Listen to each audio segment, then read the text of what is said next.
Wengemen surtout à l'occurrence les Bangolelo. Donc vraiment, et ça lui bien. Voilà.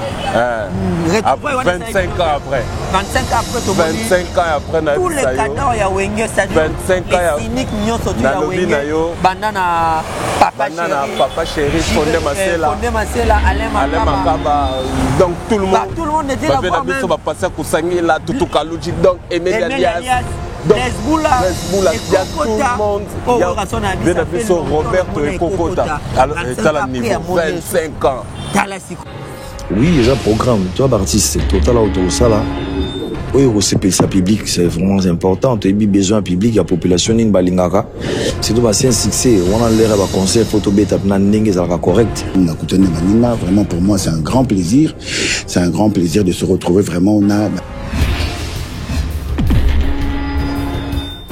C'est qu'on fait rigolo là. Moi, c'est comme à faire rigolo là. Dans cette histoire, dans cette affaire, faire rigolo une histoire. Est-ce que faire rigolo a projet au Pérou? Pourquoi pas? Pourquoi pas? Parce qu'il est la guerre qui blesse la diamondine à Wenge. Tu as confirmé dernièrement que Adaki na Wenge. Le col à Werason. Je ne peux pas confirmer avec les derniers fils à Wenge. Le col à Werason n'a jamais pu confirmer qu'il y a un mot. Voilà. Yebarake, faire rigolo à ça. Est-ce que bon Fandi Boé, King Kester a Kofi, Papa Mbayate, Kofi Olomide Ayate. Papa Mba Kofi, Kofi Olomide Ayate. Alors, mon frère, ils ont déjà biloko moko. Il faut que tu les mélanges lelo. Makasi. Parce qu'il y a certaines polémiques, oui, il y a tellement de polémiques. Donc, surtout 25 ans après, et c'est un qui bon monde to kenaki. Et là, vous savez l'esprit. Mais les commencé à. Venabiso de guerre. Venabiso Bezboula na kati ya nzembo moko ya pondération witalobi. Zakari Bababasu. Moko polémique ezalaka na goût. Donc c'est polémique ezala ngoma bête. La comparaison aussi mouvement on a ezala ngoma bête. Vous comprendre mouvement on ezaki ngoma bête mais le vrai mouvement c'est koyo yango.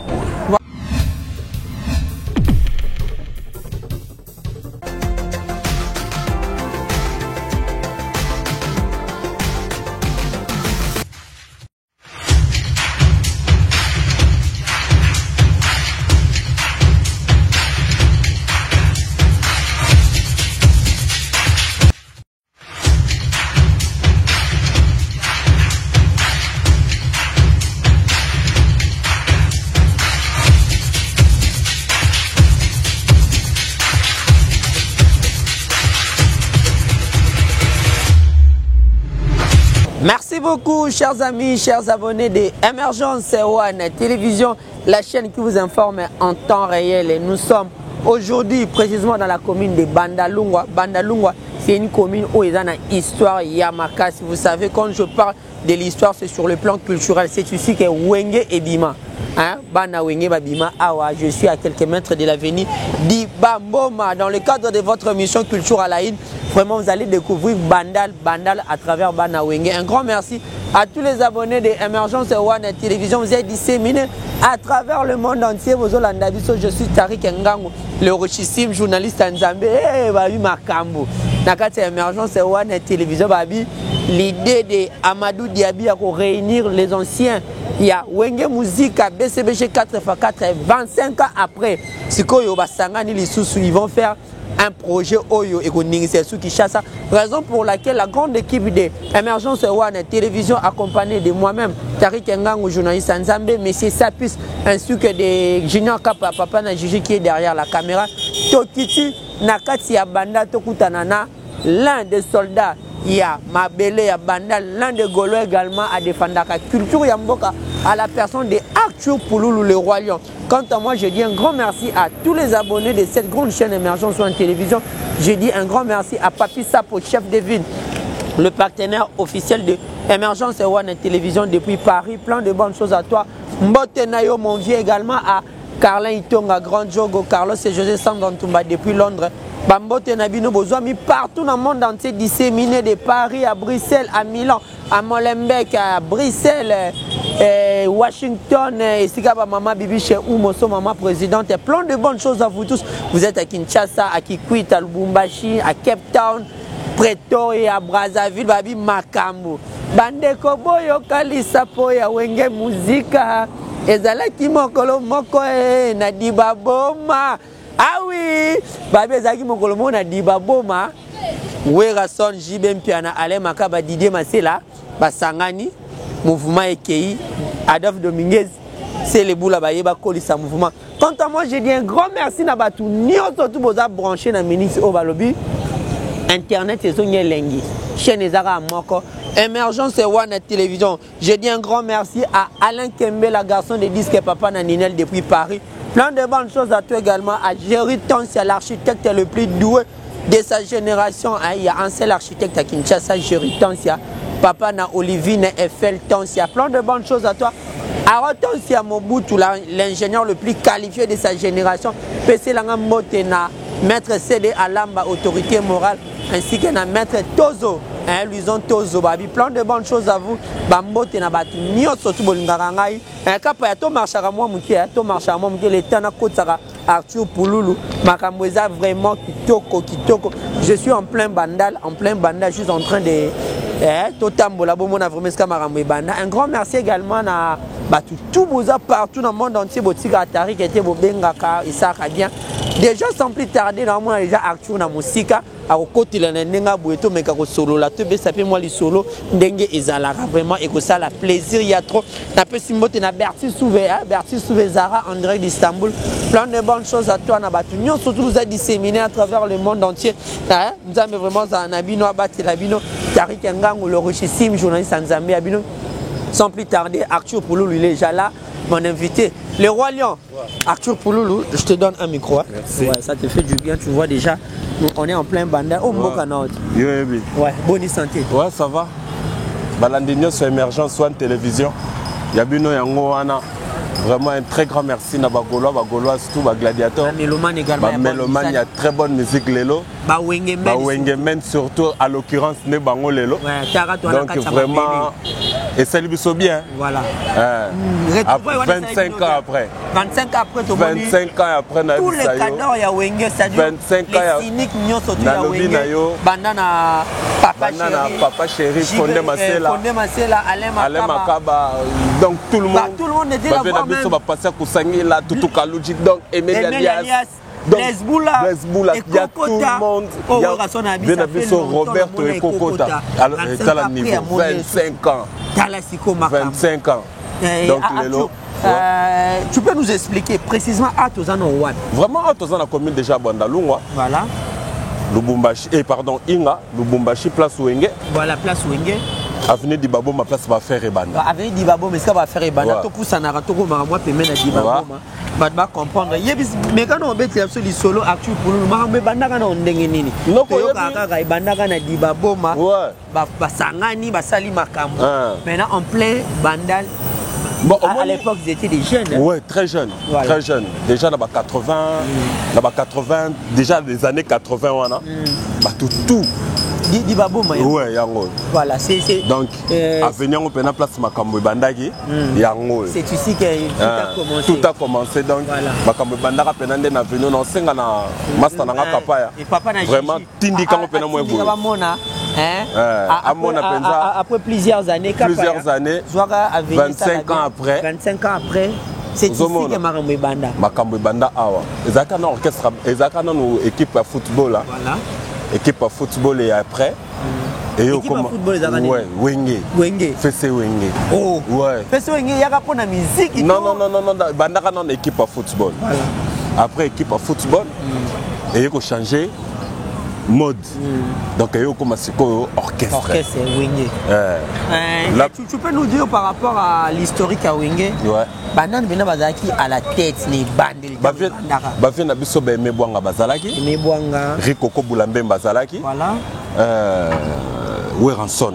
Parce que au moni presque tous les musiciens oyo ba leka na Wenge na kosaote wera sona mona bango tout. Voilà. Parce que au moins il me boit le bac et le remoro na émission ya Noli Tabou que je salue. Histoire ya Wenge botu na wera son. Voilà. C'est l'un des cadors quoi. Oui, donc c'est vraiment l'un des pionniers de cette histoire. Alors Awa na venu Oyo, c'est là où tout a commencé. Dibaboum. Oui. Donc au moins une parcelle Oyo. Voilà. La parcelle papa chéri bazali ko fanda yango. Voilà. Dibaboum numéro 360. Oui. Wana eza papa chéri. Voilà. Donc 25 ans après, donc émission toujours ça la lelo. Je te dis, la ligne sur émergence soit en télévision, les lots pendant au moins dans 4 émissions les lots. Télé-réalité. Ce que je dis là. Oh, il y a solo. Et Papi Sapo, chef de ville. Vraiment.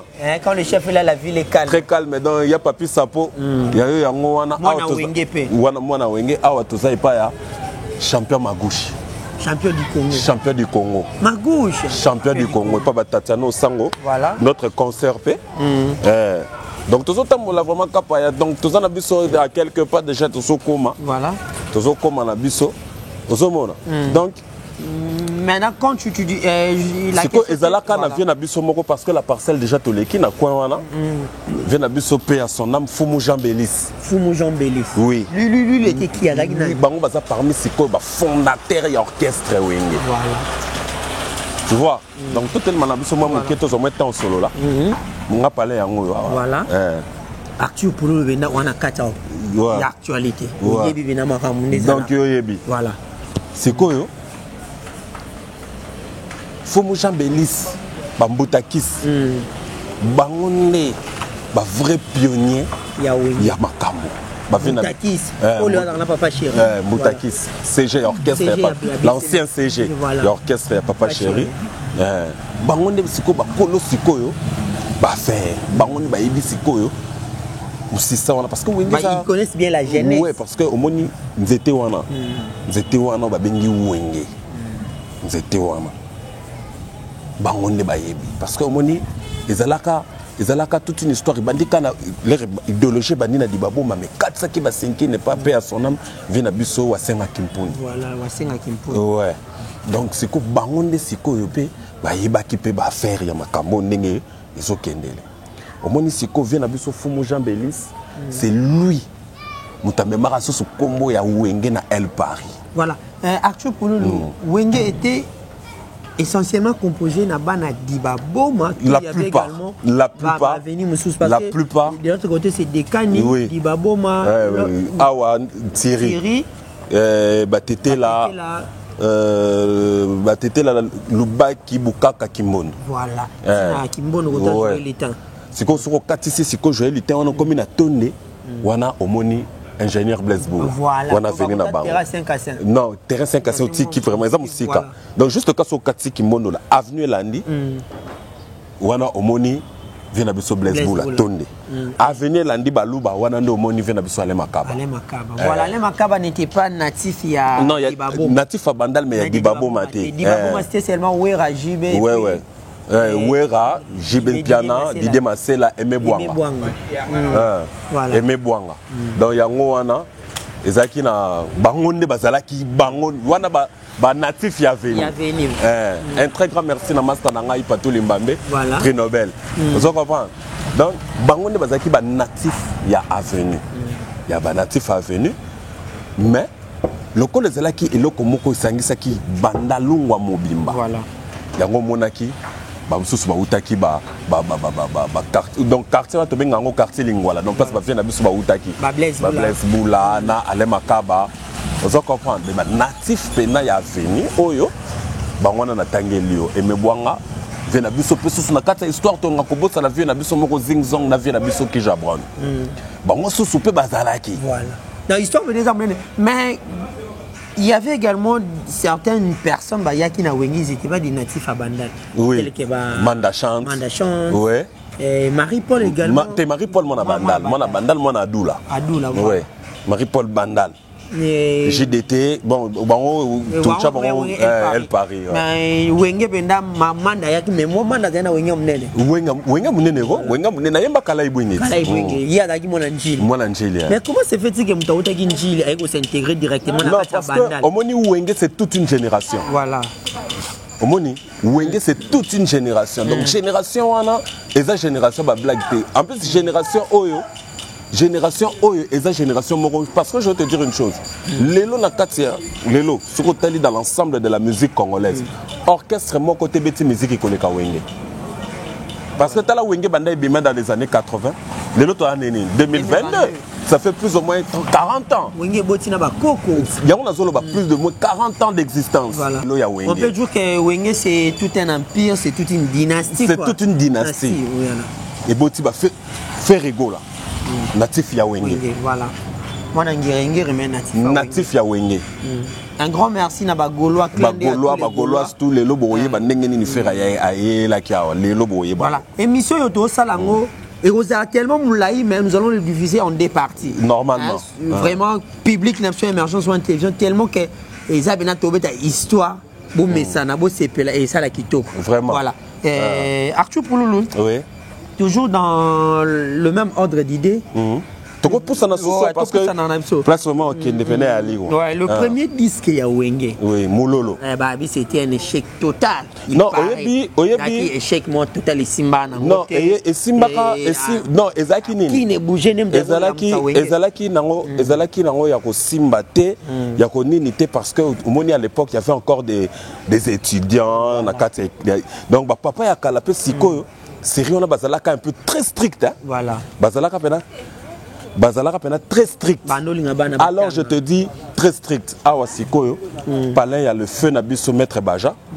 Kengwe Bende paix à son âme. Wana Sikoyo, Palin na bango yango.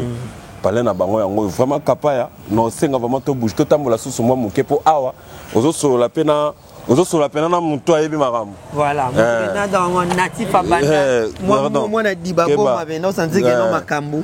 Donc vraiment donc blaguité. Vous comprenez? Voilà.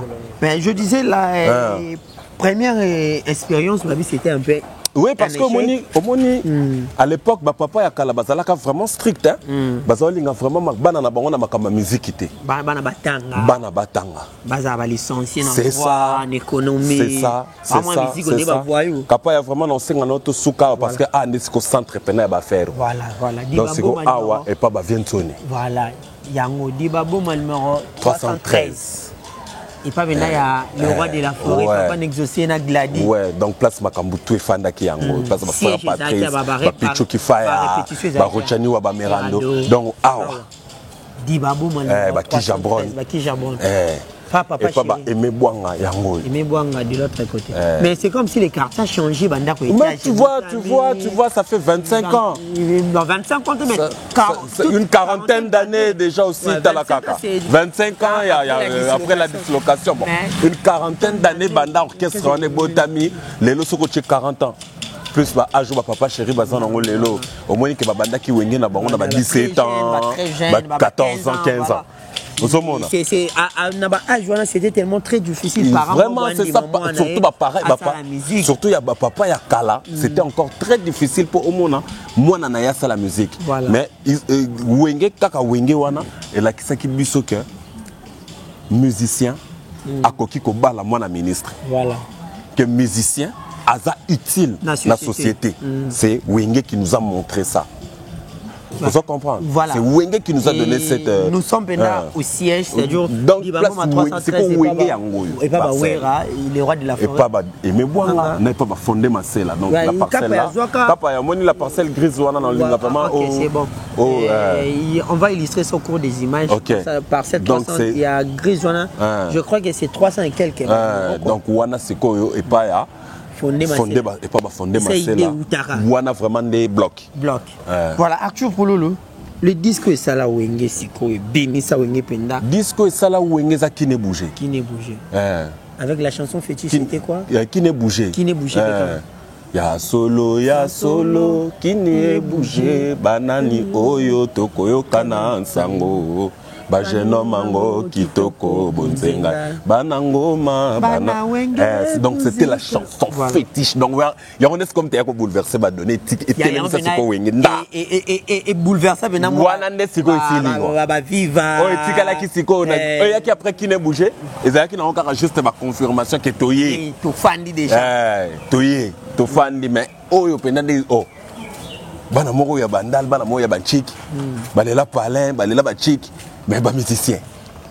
Mais je te dis biso to fa na l'époque na bandalunga na to mona bana ba ministre bana banani ko yo côtoyer terrain oyo parce que c'était papa c'est toute une histoire. Voilà lelo même à tabato ba Rolanda biso li banda ba comprendre que lelo auto solo là et ça c'est quoi histoire. 25 ans après, Amadou Diaby, vraiment un très grand merci naé. Voilà. Koyako 5 ça c'est grosse tête. On est à caïman. Vous comprenez? Ouais. Les cyniques, 25 ans après, avec une dimension sur le Rwanda. Personne ne s'attendait un jour. Vraiment. Ces gens pouvaient être autour d'une table là sur l'appel solo à musique. Mais c'est ça. C'est ça. Les projets. C'est ça. Et bien, tu m'as pénal, il y a les solos, il y a 10. C'est ça. Une série de concerts et ça. Dans le premier concert déjà que ça le 30 juin jour indépendance. Voilà. Donc vraiment batiango bien en plus na Kinshasa. Tous ces gens là au voyez baki na wenge. Voilà. Tous ces gens voyez baki na wenge et puis la dernière recrue. C'est-à-dire les dernières recrues à Ferregola. Dans les dernières recrues. Bango tout bazala. Bango c'est comme des Arthur Pouloulou. Après 25 ans après la dislocation m'a belé. Aujourd'hui, il y a certaines personnes qui disaient que non, Wenge me m'a ma finga na musique surtout en bakabwana qui comme ya finga na robeta na. Non, au moni eza Wenge te. To mika ko komisango, to mika ko kabula mo nuance wana. Eza Wenge te mutu memaki ma finga. Biso ba fanatique ndé. Wenge kabwana parce que moi je te dis moi na venu to kabwana qui perd. To kabwana ki na ebisao to so ki indépendant bo ya ko beta na baku ya nini izala bongo. Voilà. Mais aujourd'hui un très grand merci 25 ans après les gens ont grandi.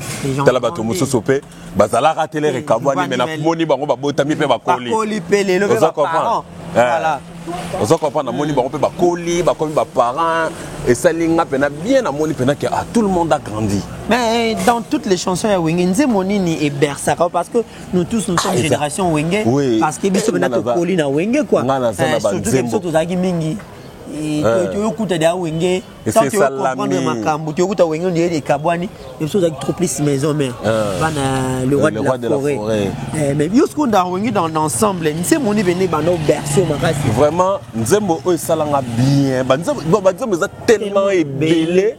Oh, ça peu bon. Et ça, les générations, on a biso quoi. Voilà. Netinga na zo sepela mingi na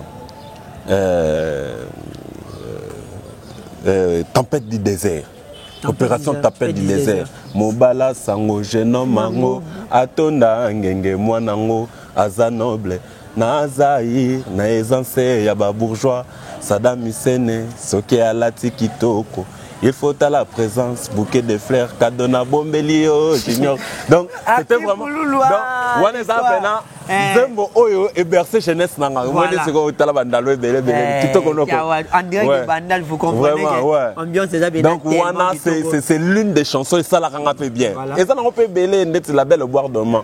Angana leli, la belle au. Wana, Zembo Wana. Baloba se pamba. Baloba se pamba, eloko elingi. Donc, eza ma chanson, eza tellement ébélé. Donc, vraiment, tala lelo, moni tala. Ça lit bien, bah journaliste babimi, babi. Et ça lit bien, babimi. Donc, tala kaka. Et ça lit bien pour moni vient na biso ana. C'est l'un aussi parce que on a ça, bah master ba jibem piano, bah master ba wera.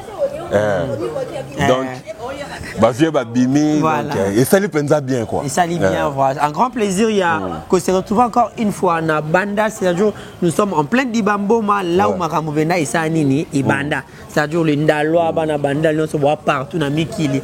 Je suis certain que vous se retrouver vraiment quoi, vous se retrouver au moment venu na bino, malgré tout échanger, mais Arthur Pouloulou. 25 ans après, aujourd'hui Amadou Diaby. Et après cette initiative, il y aurait réuni Wenge autour d'un projet. Quelle est l'impression à yo l'impression par rapport à Nyon Soto des années. Je disais, on est occupé mon migou. Pourquoi comprendre hein? On est tellement envahi par les Kébélés. Je disais, 25 ans après, quelles sont tes impressions? On a tous ces grands là autour d'une table. Vraiment, pour un projet Oyo. Vraiment, album Ezoya, vraiment, single. Vraiment, Omoni, 25 ans après, Amadou Diaby a eu une idéologie moko Oyo. Et Zalaki Kozanga n'a pas mécène ebele. Voilà. Parce que Ezala Jibé, Ezala Ouere, Ezala Didier Massel, Ezala Nani, tous ces gens-là n'avaient besoin qu'un bon mécène bâtir les cartes sur table et puis Makamweta Mbola Kitoko. Aujourd'hui, bon, même si c'est Salami n'a retard, mais au moins. Mais ça devrait quand même prendre du temps parce que les esprits ont également chauffé à l'époque, va toujours avoir le même moral. Vraiment. Mais quelle chance Europe ça n'a iloko ezoya oyo.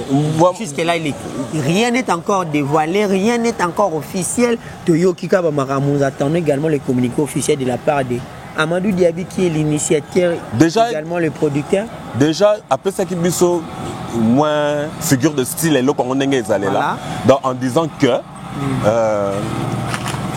Lelo disque wana disque ezali donc bazo préparer maxi single bazo préparer maxi single et puis un concert déjà Ekobetama le 30 juin la ville à Kinshasa jour à fête de l'indépendance quoi. Ouais. Donc déjà c'est une très bonne initiative. Et on a aussi kolobana que il a fallu ba mécène ba comprendre loko nini. Il fallait que ça là. Au moins Amadou Diaby attiré ta c'est ça. Voilà, Amadou Diaby, big up à toi, merci beaucoup à toi d'avoir pris cette idée, cette initiative. Et quand nous avons un petit boulevard, comme ça, sur la nation, na Arthur Pouloulou, ça a vu bien, ça a vu tellement bien. Et Arthur Pouloulou, je peux dire, aujourd'hui, Banagnon surtout à Bandal.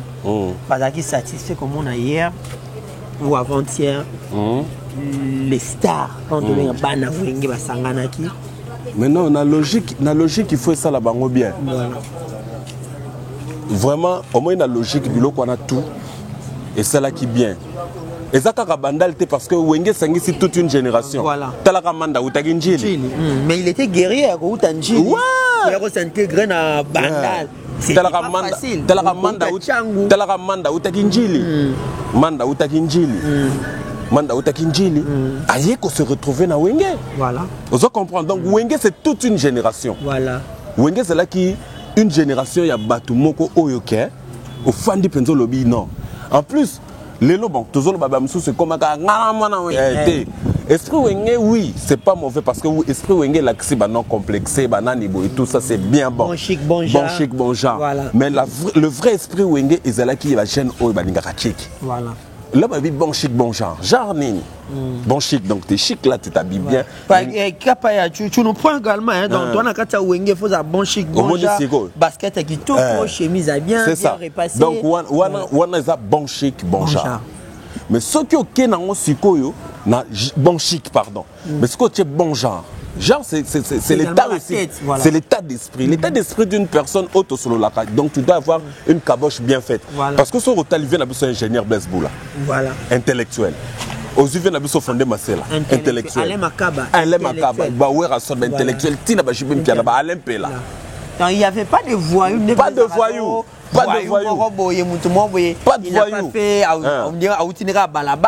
voyous. Pas de voyous. Donc, c'était ça. Zéro voyou.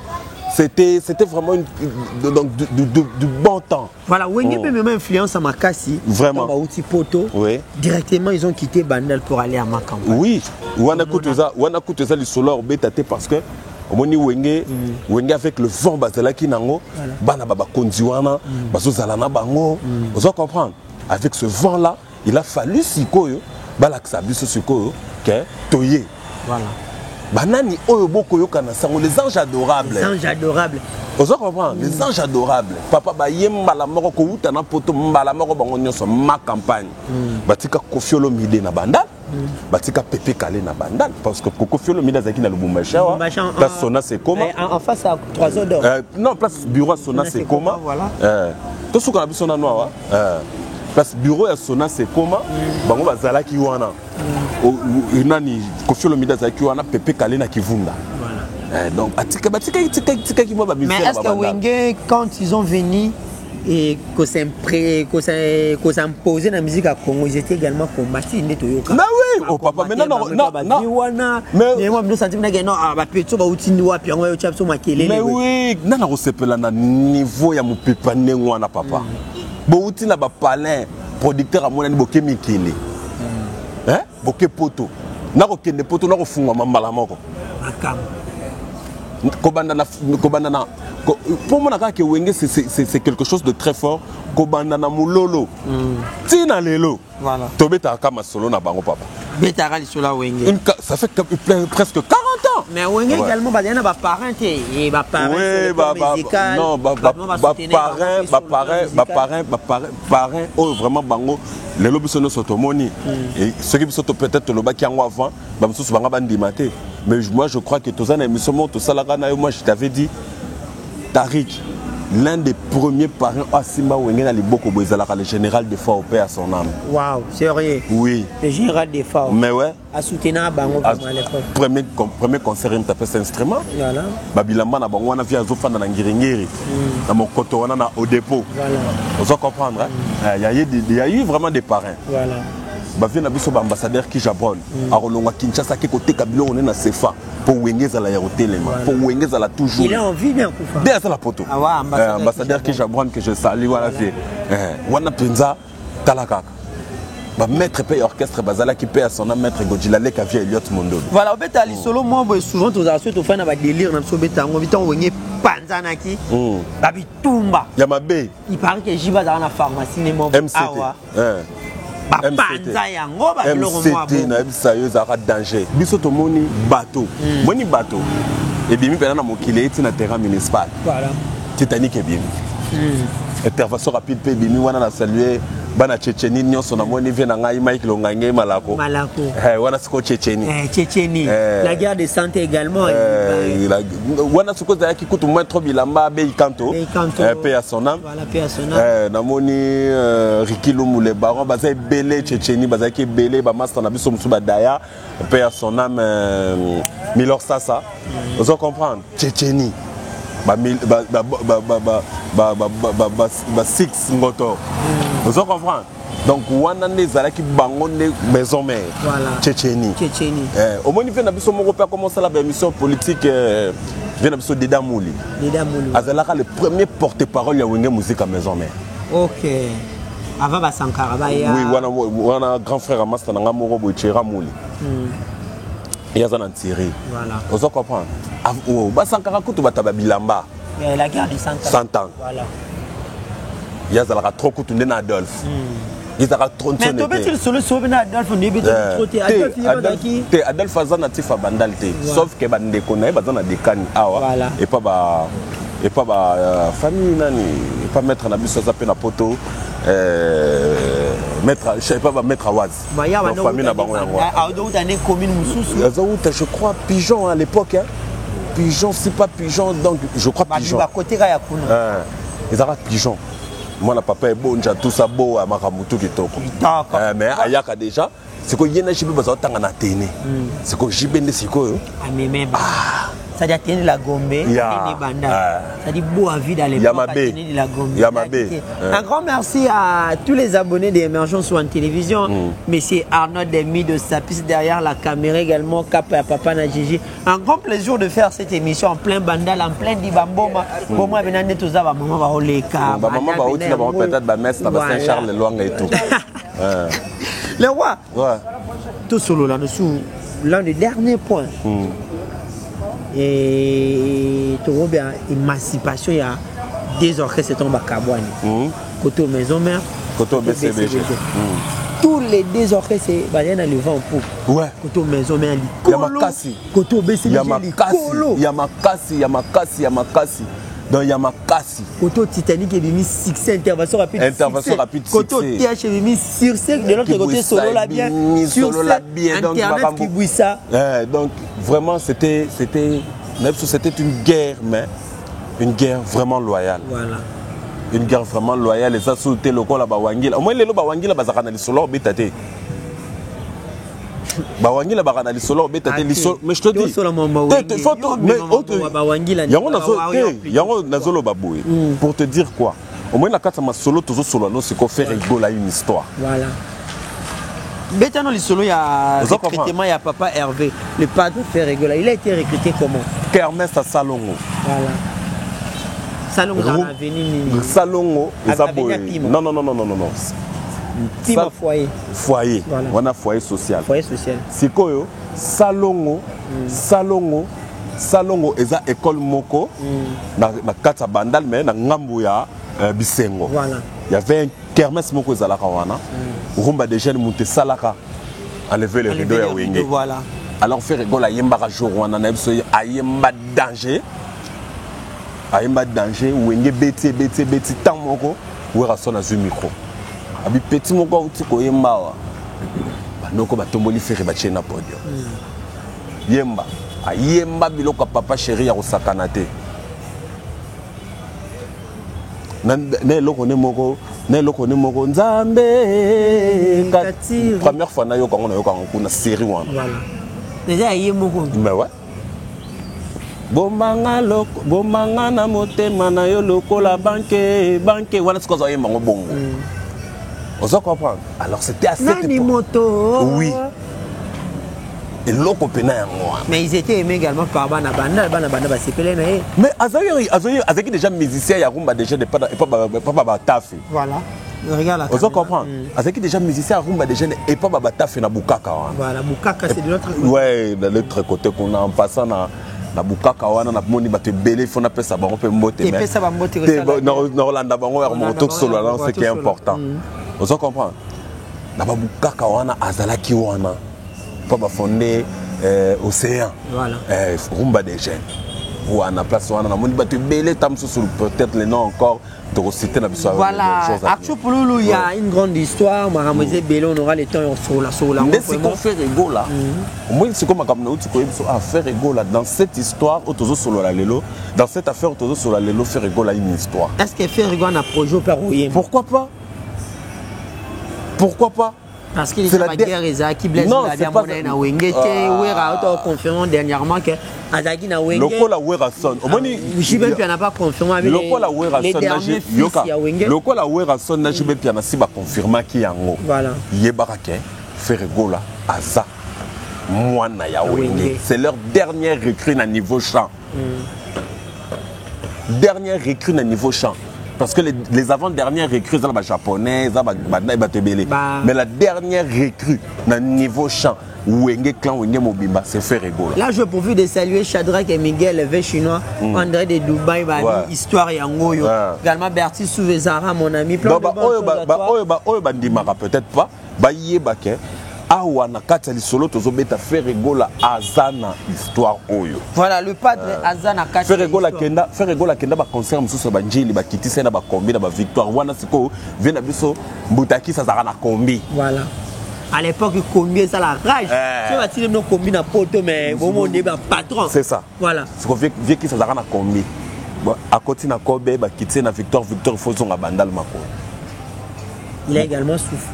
Mais papa Bandal, omoni Wenge Zalaki en même temps, bon chic, bon genre, en même temps, centre de formation. Voilà. Esprit Wenge, 12 ans Wenge. Centre de formation, papa, 12 te Yonan. Ozong, Marie-Paul le couteau bazango. Oh, Marie, on m'a dit sûr. Marie-Paul, omoni Wenge la reke potaliboso. Wele, toyo kana sango to vivre ango, bakanga bango. Côté la Marie-Paul ce qu'on visait là ya mbata ce qu'on dit on est là on va penser que Marie-Paul les a solo bon on dit tu vas tindi quand Marie-Paul les a n'est pas simba Joka Marie-Paul l'équipe ba batikali wele to kana sango to vivre ba chalou na biso ba sepeli ba sali fête ba meli masanga ba parents na biso na kini ma wana mitema ba rozela biso wele pala pam pam kadan Actif pour nous, ma vieille. Ouais, mais y a quoi là expliqué. Et c'est nga fait na bongo. Au moins l'émergence lelo. C'est l'une des meilleures chaînes la presse en ligne. Voilà. Tozo signalé déjà par internet surtout Kalaming était par s'appeler dans mon histoire. Voilà. Kalate. Un projet à venir. Tu es dans la source. Tu as un plateau, tu as plateau qui est côté, tu es dans la place pour pousser. Parce que moi surtout ça qu'on a un plateau. Banga lo baate. Ba komeli bango. Mais yango bango ba sali boy. Yango to baki lelo to koya na plateau te to koya ndeboye na terrain. Et aujourd'hui toi na terrain, tu es pendant ko solo lango na kati ya terrain. Voilà, merci beaucoup Aksho Pouloulou, très content d'être avec toi sur le champ et émission. Oh, ça bien, on aura le temps de développer. Surtout que les projets, ça n'a pas surprise et belé. Mais un dernier mot par rapport à l'histoire, surtout que réconciliation et clan parce que tout le monde qui va tout Kalouji, Emilia Elias, Robert et Kokota, patient Kousangui, tout peut je ne sais pas, un dernier mot par rapport à ces prix, salutations. Vraiment, le dernier mot, Isaka, que Congolais, Congolaise, tout, Ndalois, tout, Kinois, tout. Projet à Mouné Yango. On va tout soutenir. Vraiment, biso surtout biso Nangamou, biso Bakolois. Tout ça déjà, un projet, biso la dynastie. Voilà. Mais, ça c'est un projet, Oyo. Patron Abisso Frère Gola, il fait aussi partie. On peut dire que les APK au moins bimi grâce à Dynastie, parce que Dynastie déjà fait bon, moi je peux on peut dire le précurseur, il y a une idée, c'était faire à travers cette idée. À partir de ça, vient Abisso Père Mandou Diaby à Fandi à l'Obinon. C'est très important parce que ils ont certaines guerres to salango ti wapi. Oyebi nakosala pe nakofungola mo parenthèse nakoloba boye. Est-ce que au fandi boye King Kester akufi papa wemba yate Koffi Olomide yate. Papa wemba akufi Koffi Olomide yate. Alors mon frère, ils ont déjà biloko moko oyo il faut que télé melango lelo. Makasi. Parce qu'il y a certaines polémiques, oui, il y a tant de polémiques. Donc, surtout 25 ans après, et c'est un qui bon monde to kenaki. Et là, vous savez l'esprit. Mais les commencé à des guerres. Vient à biso baseball na kati nzembo moko ya pondération 8 alobi vient Zakari Bababasu. Moko polémique et zalakana goût. Donc c'est polémique et zalakana ma bête. La comparaison aussi mouvement on a zalakana ma bête. Vous comprenez, le mouvement n'est pas bête, mais le vrai mouvement c'est Koyo Yango. Voilà, un grand merci à Tariq Makassanda, maman Mboka depuis Istanbul. Plein de bonnes choses à toi. Nancy Longange, ma sœur. Plein de bonnes choses à toi. Également à celui qu'on appelle Asia Tombi. Plein de bonnes choses à vous. Nzambe Azan Abino, Abate Labino. Un grand merci de Kirin Dika Moubimba, Kirin Dika Benan direct d'Istanbul, Angèle Bangabanga. Plein de bonnes choses à vous. Marambo Zagitok, Asia Tombi. Également à Maman Bibi chez Oumoso, maman présidente, Aksho Pouloulou. Et salutations, nous sommes vraiment, déjà, big salutations à Yomoko Tariq, un journaliste Yanzame, vraiment un très grand merci à le chancelier Mido. À celui qui est derrière la caméra, Kapaya. Il y a Penzando, il y a Flamme. Mais bon, c'est quand on a 4 ils sont dans la nenga 5, donc on a peine si côté vient abisso wa senga kimpuni, tout le monde a neba zoka baseleo. Nenga bazoka ba Flamme. Macamo. Là, ils appellent une histoire. Mais oui, voilà, c'est quoi? On m'a dit solo auto pour la qui vient déjà dans l'émergence. Bon, mais ça n'a si quoi? Il y a vraiment un peu de terrain. Parce que cette fois-ci, moi, je dis dynastie les rébima avec la rage de dynastie. Il y a un escoto qui est dans le 5. Donc, quand on va à Doula, on m'a dit ah, d'accord, j'ai des terres. Voilà. Donc, c'est ça. Donc, et l'autre, là, tu vas tout le monde, il y a des masses, donc c'est ça. Donc, vraiment, un très grand merci à Batutu Batutu Nandangai. Bana bisika bozali bana ngenge ma belé donc bana tout oyo balinaka wenge musika. BCBG 4x4 bon chèque bon genre. Donc bambote na bino yongwana et vraiment na rokende ko saluer mingi ya papa le mot là na confronter pourquoi pas master na ngai Monte Carlo Kalonda papa Tonda Lono et un très grand merci aussi na mon quotidien ko 21 coups de canon kanga bango tika biso Donc il y a eu yango wana pourquoi pas na Mike Longange Malako yankolo Ricky Lumbu le baron ya bino yango na lelo na sala bandal vraiment lelo na za pena na kata mabele donc il y a joli kusala bandal bomoko et pourquoi pas na SZ Shinga donc il y a bino yango wana master na Patrick Awasi plateforme mes deux sœurs chéries que j'aime beaucoup Sandrine et Fernande Pouloulou à la belle à la jolie Judith au même moment vraiment il y a eu yango wana et pourquoi pas na Batutu communicateur il y a plus orchestre sans oublier na moni master nanga couver le golo yem talinga marambo voilà na moni master nanga couver le golo na moni Corbeau Vasco de Gama oui oh Vasco eza comme italien qui signifie corbeau voilà Vasco de Gama Vasco de Gama na Kibang Yampaka ya moni Yampaka donc boza vraiment épelé héritier boula tout par contre, un grand merci également à Julio Tamba, l'ambassadeur, le revendeur. Vraiment, maman c'est Nancy Longange, Bana Tirki Mobimba. Nazozwa mutu na biso Tariq Makati Berti Souvé Zara Berti Souvé Zara pour ça na biso les mannequins de Lyon bienvenue Rossignol les mannequins de Lyon bienvenue Rossignol bon ça na Dadi Yakuza grande puissance c'est 60 maman na ya de Yakuza awa ce que bima qui te faut pas a peine toi na nenga histoire na awa susu na bosenité la charité sans microbe du président Arnaud Matani tous les sapeurs à Bandalungwa les guerriers combattants la guerre sans fin guerre de 100 ans, donc Bino tout. Il y a Bino Yango. Ah oui, merci beaucoup. Gilles Tamba, l'ambassadeur, le revendeur, Mtate Kabituka Solo. Gini Kemba, les papas, na Ibertina, Pesselanga Mbote, na Gielor, Mitouens. Un grand merci à Médio Bibois, la Mbote, na Yo. Il y a Joe Bibois également, plein de bonnes choses à vous. Nzambe Azana, Bino Batel, nos champions Chicken Pelenga. Plein de bonnes choses à vous. J'étais avec Arthur Pouloulou, hein, le roi. Ouais. Quelqu'un qui connaît l'histoire. On a bien avec l'historien, le philosophe également. Vraiment, plein de bonnes choses à vous tous.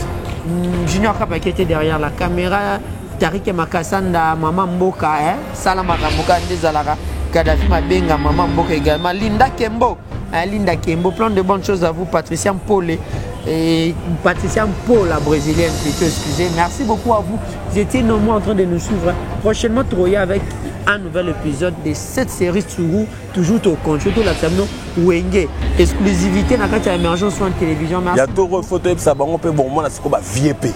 Voilà, pour intervenir, on peut. Un grand merci à Batounion, surtout. C'est un grand plaisir pour vraiment, moi. Vraiment, merci. Et surtout émergence sur la télévision. Et au côté, on a dit, grâce à eux,